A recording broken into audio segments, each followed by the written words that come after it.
ಗೃಹಲಕ್ಷ್ಮಿ ಹಣ ಯಾರ್ಯಾರು ಪಡ್ಕೊಳ್ತಾ ಇದ್ದೀರಾ ಪ್ರತಿಯೊಬ್ಬರು ಸಹ ವಿಡಿಯೋನ ನೋಡಿ, ಜೊತೆಗೆ ಪ್ರತಿಯೊಬ್ಬರಿಗೂ ಸಹ ವಿಡಿಯೋನ ಶೇರ್ ಮಾಡಿ. ಯಾಕಂದ್ರೆ ಭಾರಿ ಬದಲಾವಣೆ ಆಗಿದೆ. ಇನ್ ಮುಂದೆ ಮಹಿಳೆಯರಿಗೆ ಹಣ ಸಿಗೋದಿಲ್ಲ. ಯಾವೆಲ್ಲ ಮಹಿಳೆಯರು ಯಾವೆಲ್ಲ ಕಟ್ಟುನಿಟ್ಟಿನ ಕ್ರಮ ಜಾರಿ ಆಗ್ತಿದೆ, ಕಂಪ್ಲೀಟ್ ಡೀಟೇಲ್ಸ್ ನೋಡಬಹುದು. ಪ್ರಸ್ತುತ ಇಡೀ ರಾಜ್ಯದಲ್ಲಿ ಚರ್ಚೆ ಆಗುತ್ತಿರುವಂತಹ ವಿಚಾರ ಇದು. ಸುಮಾರು 1,30,00,000ಕ್ಕೂ ಅಧಿಕ ಮಹಿಳೆಯರಿಗೆ ಈ ಯೋಜನೆಯಡಿ ಪ್ರತಿ ತಿಂಗಳು 2,000 ರೂಪಾಯಿ ಕಂತು ನೆರವೇರುತ್ತಾ ಇದೆ. ಆದ್ರೆ ಇತ್ತೀಚಿನ ದಿವಸಗಳಲ್ಲಿ ಮೃತಪಟ್ಟವರು ಮತ್ತೆ ತೆರಿಗೆ ಪಾವತಿದಾರರು ಸೇರಿದಂತೆ ಸಾವಿರಾರು ಅನರ್ಹ ಯೋಜನೆಯ ಲಾಭ ಪಡೆದುಕೊಳ್ತಿರುವುದು ಬೆಳಕಿಗೆ ಬಂದಿರುವಂತದ್ದು ಬಹಳನೇ ಬೇಸರ ಅಂತ ಕೂಡ ಇದೀಗ ತಿಳಿಸಿರುವಂತದ್ದು ಸರ್ಕಾರ.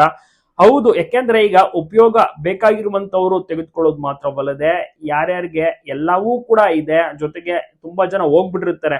ಅಂತವರ ಖಾತೆಗೂ ಕೂಡ ಬರ್ತಾ ಇದೆ ಹಣ. ಅದು ಮಾಡಬಾರದು, ಅದು ಬಾಹಿರ, ಕಠಿಣ ಕ್ರಮ ಕೈಗೊಳ್ಳುವುದು ಖಚಿತ ಅಂತ ಕೂಡ ಇದೀಗ ತಿಳಿಸಿದ್ದಾರೆ.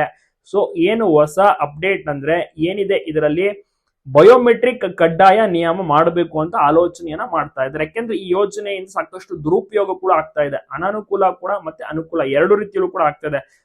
ಏಕೆಂದ್ರೆ ಈ 2,000 ರೂಪಾಯಿಂದ ಸಾಕಷ್ಟು ಜನ ಏನೇನೋ ತೆಗೆದುಕೊಂಡಿದ್ದಾರೆ, ಒಳ್ಳೇದಕ್ಕೂ ಬಳಸ್ಕೊಂಡಿದ್ದಾರೆ. ಬಟ್ ಎಲ್ಲವೂ ಕೂಡ ಇದೆ, ಶ್ರೀಮಂತರು ಅಂತವರು ಕೂಡ ಇದನ್ನ ತೆಗೆದುಕೊಳ್ತಾ ಇದ್ದಾರೆ. ಅದು ಬೇರೆಯವರಿಗೆ ಲಾಸ್ ಆಗ್ತಾ ಇರುವುದು. ಇದನ್ನ ತಡೆಗಟ್ಟೋಕೆ ಇದೀಗ ಮಹಿಳಾ ಮತ್ತು ಮಕ್ಕಳ ಅಭಿವೃದ್ಧಿ ಇಲಾಖೆ ಹೊಸ ಮಾರ್ಗಸೂಚಿಯನ್ನ ಸಿದ್ಧಪಡಿಸಿಕೊಂಡಿದೆ.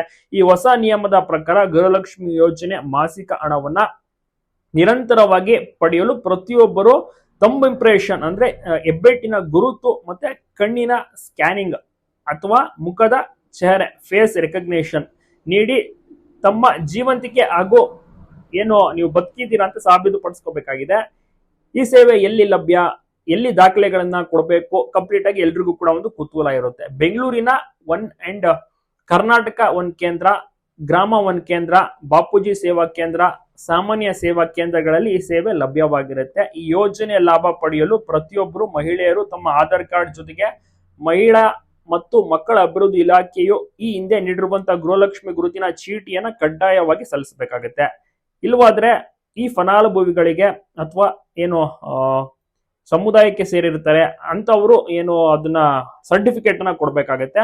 ಅಧಿಕೃತವಾದಂತಹ ಜಾತಿ ಪ್ರಮಾಣ ಪತ್ರದಲ್ಲಿ ನೋಂದಿತವಾಗಿರುವಂತಹ ಒಂದು RD ಸಂಖ್ಯೆಯನ್ನ ಕಡ್ಡಾಯವಾಗಿ ನೀಡಬೇಕು, ಅದನ್ನ ನಮೂದಿಸಬೇಕು.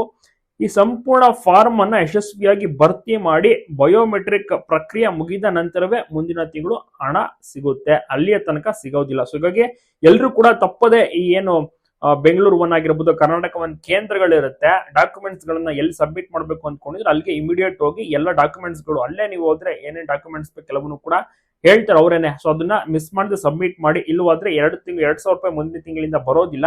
ಇದರ ಉದ್ದೇಶ ಎಲ್ರಿಗೂ ಕೂಡ ಈಗಾಗಲೇ ಗೊತ್ತಾಗಿರುತ್ತೆ. ತುಂಬಾ ಜನರು ಇದನ್ನ ಮಿಸ್ಯೂಸ್ ಮಾಡ್ಕೊಳ್ತಾ ಇದ್ದಾರೆ. ಮಹಿಳಾ ಮತ್ತು ಮಕ್ಕಳ ಅಭಿವೃದ್ಧಿ ಇಲಾಖೆಯು ರಾಜ್ಯಾದ್ಯಂತ ಅಂಗನವಾಡಿ ಕಾರ್ಯಕರ್ತರ ಮೂಲಕ ನಡೆಸಿ ಮನೆ ಮನೆ ಸಮೀಕ್ಷೆ ಮತ್ತು ಭೌತಿಕ ಪರಿಶೀಲನೆಯನ್ನ ಮಾಡೋಕೆ ಇದೀಗ ಹೊರ ಬರ್ತಾ ಇದೆ. ಮತ್ತೆ ಮಾಡುವಂತ ಟೈಮ್ಲೂ ಕೂಡ ಸತ್ಯ ಹೊರ ಬಂದಿದೆ. ಕೆಲವರು ಬೆಂಗಳೂರು ದಕ್ಷಿಣ ತಾಲೂಕು ವ್ಯಾಪ್ತಿಯಲ್ಲಿ ಸುಮಾರು 13,000 ಏನು ಗೃಹಲಕ್ಷ್ಮಿ ಏನಿದ್ದಾರೆ ಅವರಿಗೆ ಗುರುತಿಸಿ ಯೋಜನೆಯಿಂದ ಅವ್ರನ್ನ ಹೊರಬಿಟ್ಟಿದ್ದಾರೆ. ಹೀಗಾಗಿ ಸಾಕಷ್ಟು ಲೋಪದೋಷಗಳು ಕೂಡ ಎಲ್ಲವೂ ಕೂಡ ಸಿಗ್ತಾ ಇದೆ. ಆದ ಕಾರಣ ಈ ರೀತಿಯ ಒಂದು ಗಟ್ಟಿ ನಿರ್ಧಾರವನ್ನ ಮಾಡಿದ್ದಾರೆ. ಹೀಗಾಗಿ ಎಲ್ಲರೂ ಕೂಡ ಮಿಸ್ ಮಾಡದೆ ಡಾಕ್ಯುಮೆಂಟ್ಸ್ ಅನ್ನ ಸಬ್ಮಿಟ್ ಮಾಡಿಲ್ಲ ಅಂದ್ರೆ ಮುಂದಿನ ತಿಂಗಳು 2,000 ರೂಪಾಯಿ ದುಡ್ಡು ಬರೋದಿಲ್ಲ.